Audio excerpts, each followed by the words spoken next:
Good afternoon and welcome to this special weekly edition of IBA News, summing up the main stories and voices of the week. Some of the stories that made headlines this week, topping the agenda, is the tense security situation. This morning there was another attempted stabbing in the West Bank. IDF soldiers shot and killed a Palestinian man who approached them with a knife during a routine security assignment near the Palestinian village of Harara. No Israelis were injured in that incident. Almost every day this week there was a terrorist attack or attempted stabbing. At the start of the week, 14 people were injured in a car ramming attack near the Jerusalem's Bridge of Strings. A Palestinian man from East Jerusalem drove his car into a crowd of pedestrians waiting at a bus stop on the city's Herzl Street. Among the injured was a 15-month-old baby boy who lost his leg in the attack. The terrorist, whom Hamas later said was a member of their organization, was shot and killed on the spot by security personnel as he attempted to exit his vehicle with an axe. On Tuesday, an Arab construction worker stabbed his boss and another person at the building site that they were working in. One of the victims was seriously injured and the second suffered moderate injuries. Fellow workers at the site managed to restrain the suspect until police arrived. Police ruled the attack was terror motivated. Later that night, security forces shot and killed 2 Palestinians who tried to run them over during a raid in the Kalandia refugee camp. 3 soldiers were lightly injured in that incident by bullets fired towards them and towards the driver.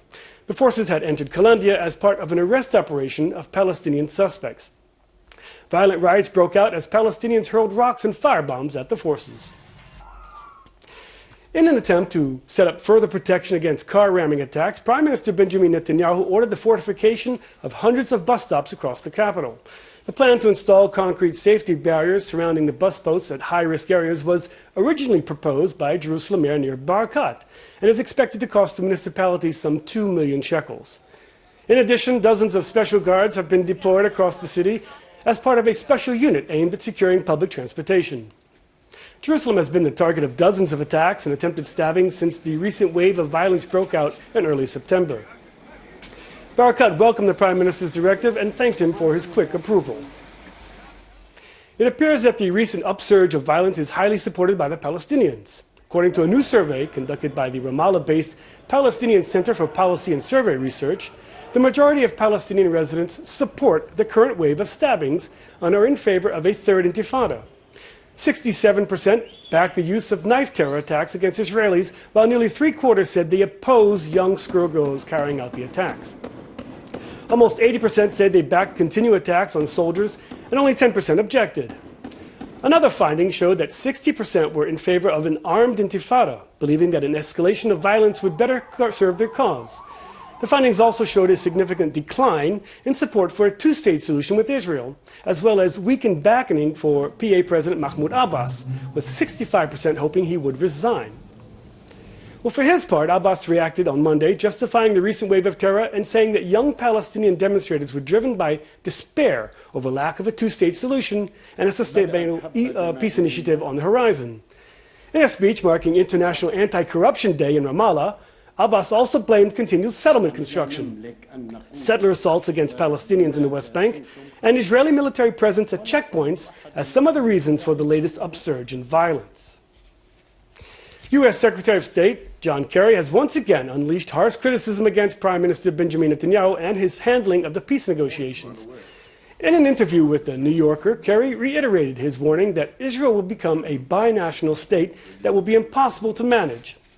Kerry added that such a reality would lead Israel to become like a big fortress and would strengthen terrorist groups like Hezbollah. Kerry also expressed frustration over his failure to achieve an Israeli-Palestinian peace process, as well as deep concern that the Palestinian Authority may collapse. Prime Minister, thank you very much. The magazine interview was part of a long profile piece summing up 3 years of Kerry's service as Secretary of State. Several of Kerry's aides were also interviewed and were anonymously quoted as saying that Netanyahu intentionally blocks what they call inconsequential negotiations. The New Yorker article was published just 1 week after Kerry expressed similar comments at the Brookings Institute's Saban's Forum, where he charged current trends in the conflict are placing Israel at risk of losing its Jewish majority and staying a democratic state. The European Union remains intent on implementing its decision to label Israeli products manufactured in settlements in the West Bank. EU Foreign Policy Chief Federica Mogherini insists that the technical guidelines on indication of origin do not constitute any sort of boycott against Israel, and urged Jerusalem not to interpret them as such. She also added that the Council was committed to continuing its efforts to broker a Middle East peace process, despite Israeli plans to freeze some diplomatic contacts with the EU on Middle East issues. The cold relations have so far interfered with some technical level talks, but are not expected to hinder the work of the quartet of Mideast peacemakers. The International Atomic Energy Agency has officially closed its investigation into whether Iran once had a nuclear weapons program. At the same time, the UN's nuclear watchdog says that an Iranian test launch of a cruise missile was against the agreement to lift sanctions. Closing the 12-year-old investigation doesn't necessarily mean that Iran is free of any guilt. The IAEA certainly knows that Tehran made great efforts to obtain nuclear weapons until 2009. However, the move means the beginning of removing sanctions against Iran, which have hit the Iranian economy very hard. Just today, the head of the nuclear watchdog said it may be possible that sanctions will be lifted by the end of January. If it goes well, it can go very smoothly. But if there is some mishandling, it will take more time, and it's difficult to say. The agency has no credible indications of activities in Iran relevant to the development of nuclear explosive devices after 2009. Nor has the agency found any credible indications of the diversion of nuclear material in connection with the possible military dimensions to Iran's nuclear program. The board has adopted a resolution which provides guidance for the agency on the way ahead. Debate over Israel's planned natural gas deal continues, but the Prime Minister is intent on moving forward despite mounting hurdles. Today, he signed the natural gas deal meant to regulate the energy market in Israel.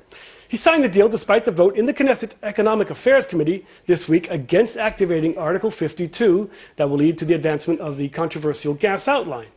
While the committee's recommendations are now not binding, the Prime Minister, under his capacity as the Economy Minister, can also override them. This now means that the dispute deal is on its way to the High Court for further authorization. Even though the deal was approved by the Cabinet in August, fully activating it requires the Economy Minister to invoke Article 52, which is a legal clause to circumvent the antitrust authority's objections. In order to do so, Netanyahu will need to prove to the High Court that the issue bears crucial significance to Israel's national security or foreign policy interests, something he is very much inclined to do.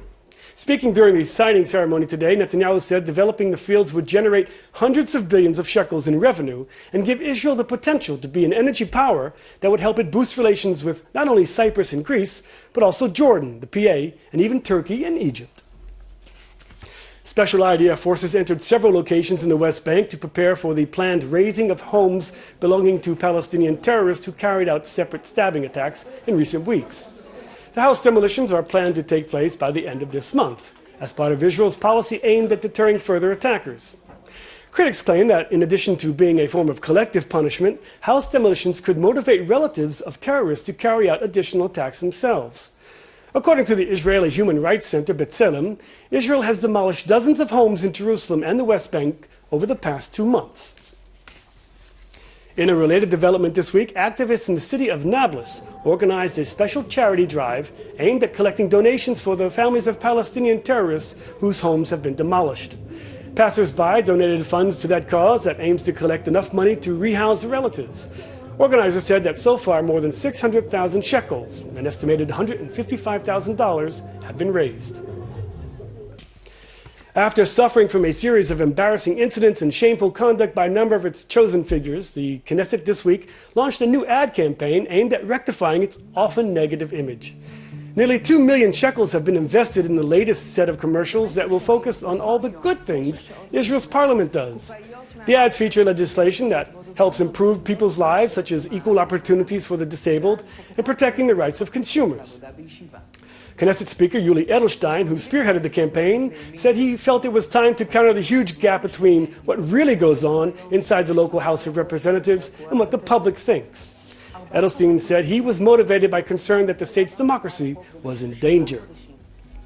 החוק הושלם בעזרת מומחים מתחומי המשפט, הכלכלה, התעסוקה והרפואה. בדרך דומה נחקקו בעשור האחרון עשרות חוקים ותקנות בתחום זכויות העובדים. למי שרגיל לשבת בה.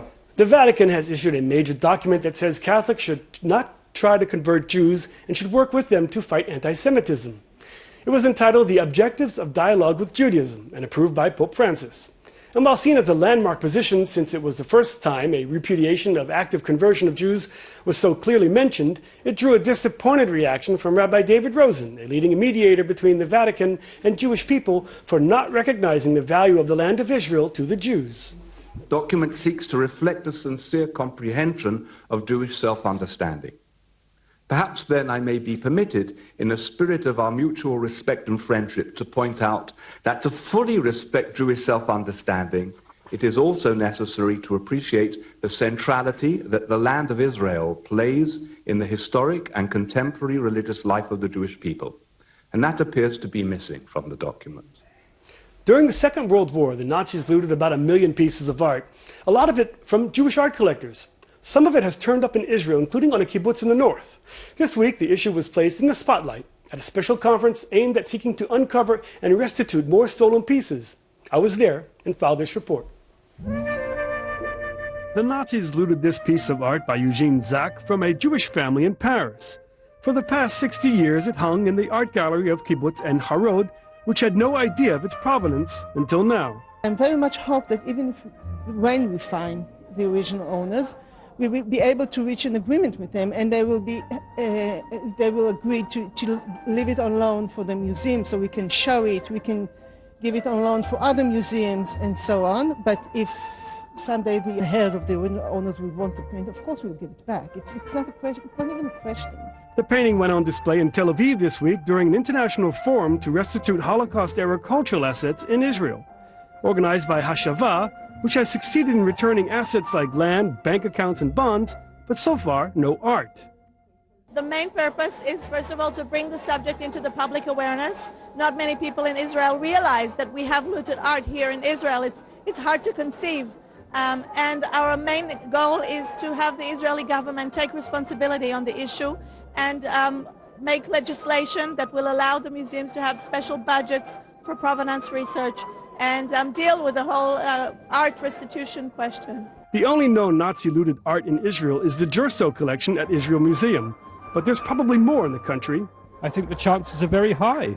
Israel is a participant in its museums buy actively from auctions and dealers around the world to build their collections. Private citizens, of course, collect art and have done since the State of Israel was founded in 1948, so I think the chances are 100% the looted art has ended up here. It would be impossible not to believe that. The Nazis plundered artwork considered degenerate from museums and individuals, most of them Jews. The story of Nazis plundering art received greater awareness after Hollywood's movie The Monuments Men, which told the story of efforts to restitute the stolen art. He really wanted it all. And we better get it back.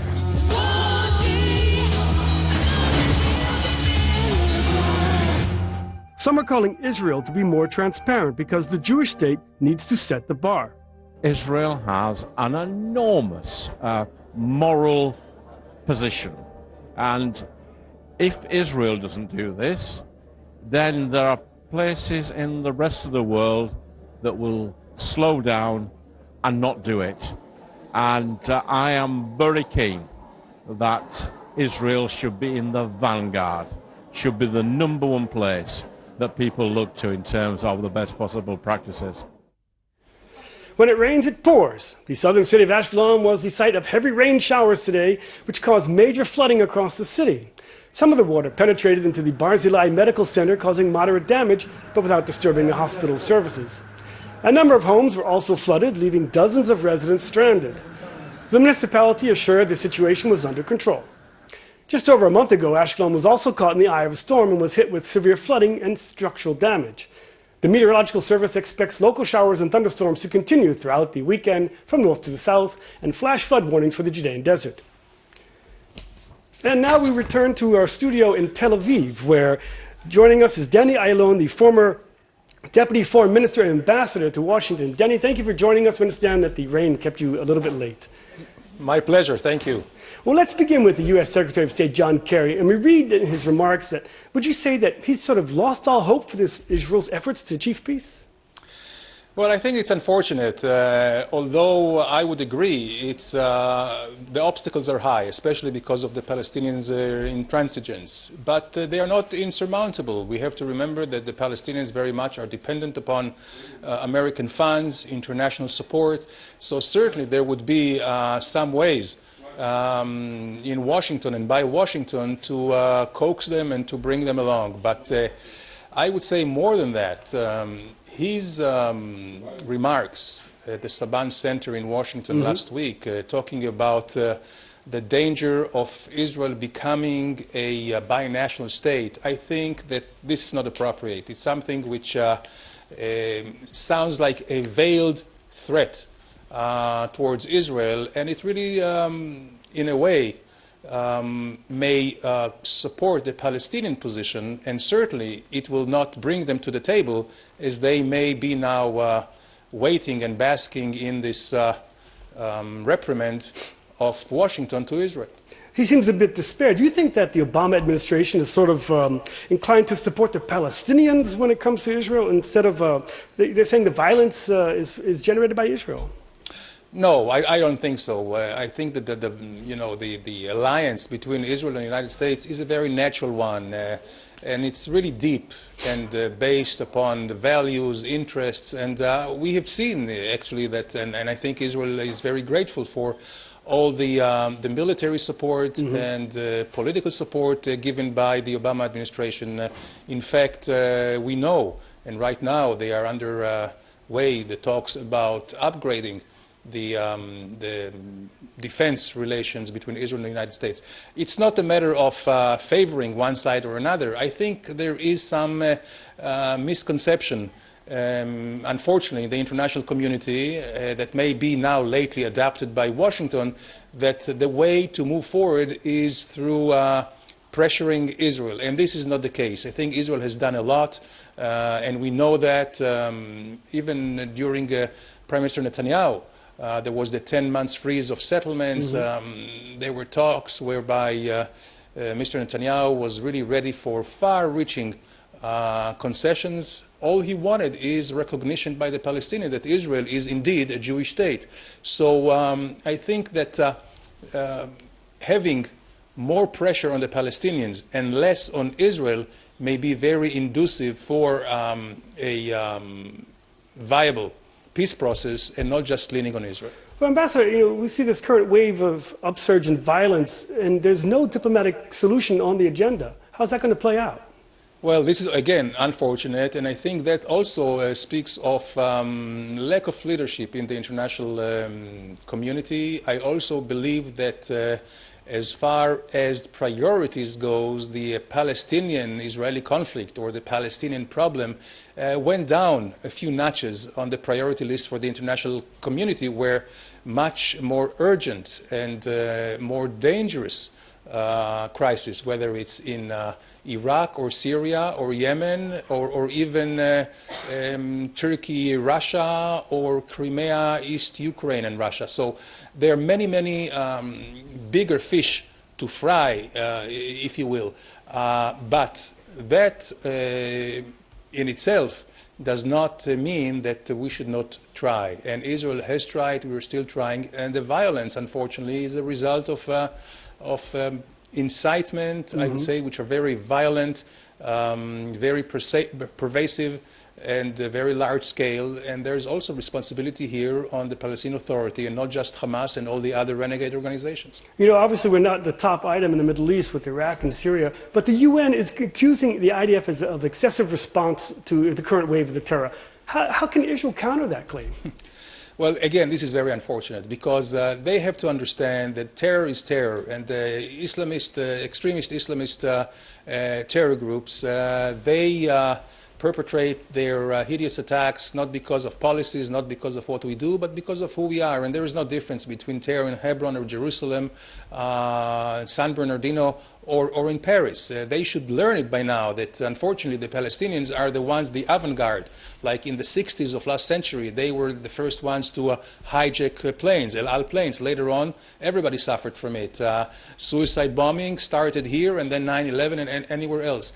And probably there is still this truth still has to really seep in and to permeate, so understanding that the international community and Israel in that case are on the same side, and certainly the Western interest will be served by supporting Israel and not giving these Palestinians a slack.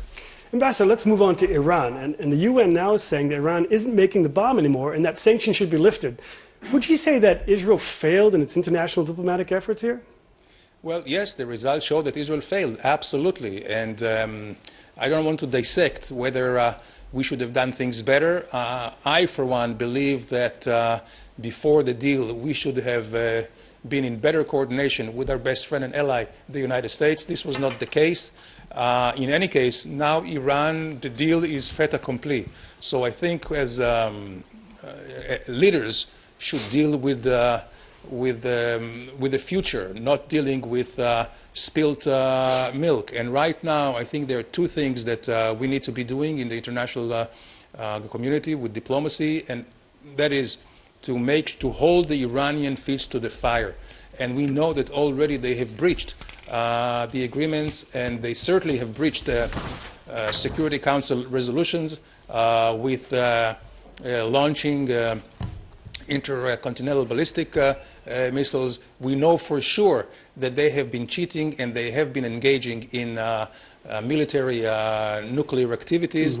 And we need to make sure that the verification center, the monitoring process is tough, and also that there are consequences to the Iranian provocations. And this is what we need to be doing vis-a-vis the United States, other friends that we have. The second thing that Israel has already been doing, and that of course is to upgrade our military capabilities in terms of defense capabilities, but also deterrent capabilities. This is the only thing that will assure that the Iranians will keep at bay and will not try to mess with us. Well, finally, Ambassador, the Turkish President Erdogan made an interesting comment this week, and he said that normalization with Israel was possible. Do you see this as some sort of change in Ankara's policy? Well, this is a welcome and refreshing change. We have heard from Erdogan so far only the most vicious remarks, not just vis-a-vis Israel. Whether it's because of the growing isolation of Turkey in the region and on the international arena, or whether it is a real change of course, it is too early to say. So I think Israel should keep open eyes. Certainly we should not rebuff this gesture.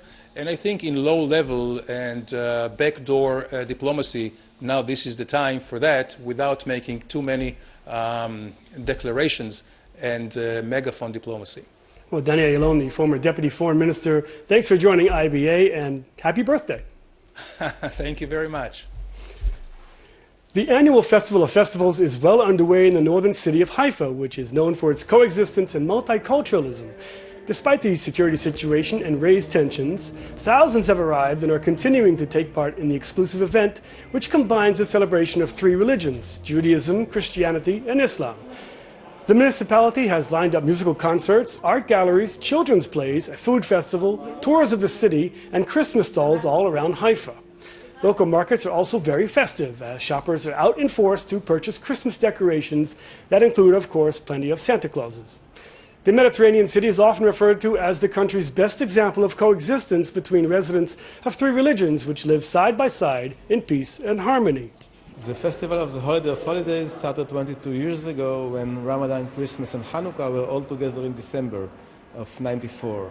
So the idea is to just celebrate together what is so simple, if you think about it, to do it.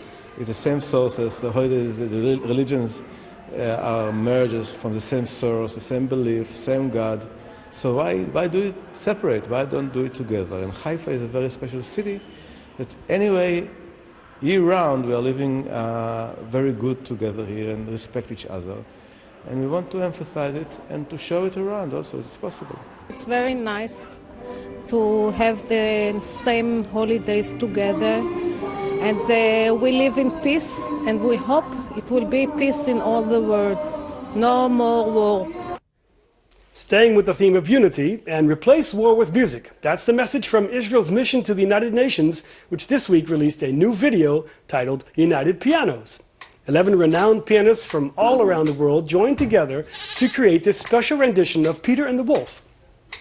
The video features pianists from Israel, Turkey, the US, Vietnam, the Bahamas, Germany, India, Australia, Russia, South Africa, and Poland, all with the aim of promoting unity and tolerance through music. Orchestrating the idea is homegrown music sensation Idan Reichel, who helped produce the piece in collaboration with CRC Media and Israeli composer Tomer Biran. There's also a surprise appearance by Meital Cohen, an Israeli drummer living in Los Angeles, who has become a star on YouTube.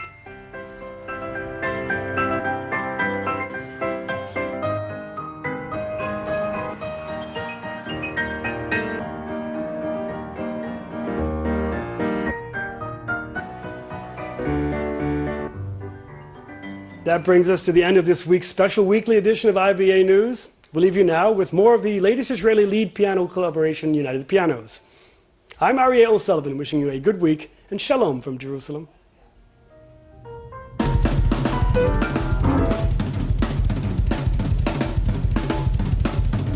Hey, hey, hey, oh, whoa. It's pianos. Oh, what? I thought I heard someone say drum solo. No, pianos. Oh, okay. Continue with the piano thing you guys are doing.